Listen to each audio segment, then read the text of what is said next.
Got a no start today. I can already tell how this is gonna go because someone's already been messing with it. Let's start with the basics here. We have a good battery. The parking brake is engaged for that safety. The PTO is disengaged for this safety. Both of the arms are out for those safeties. So in a perfect world, this would turn over.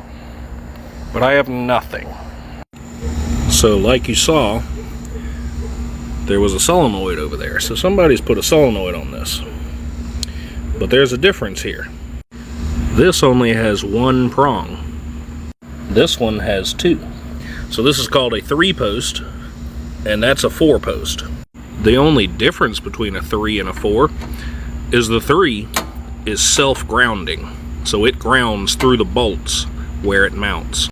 The 4-post requires a ground, which it has nothing hooked up because it's not made for this model. So we're gonna try this right here and see if this solves his problem. We've got my jumper harness to the negative terminal, down to the 4th post, which is the ground post. Let's see what happens.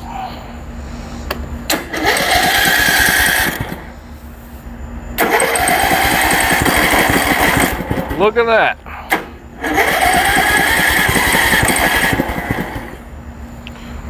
Well, it was a no start. Nobody said anything about it actually running well.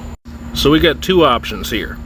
We can mount this and run a wire from this terminal to where it mounts to self-ground it, or you can just get the correct solenoid for a 3-post, which is probably what I'll do because this one only has one bolt to hold it. We're just going to get the correct stuff. Quick, easy, if you know what you're doing.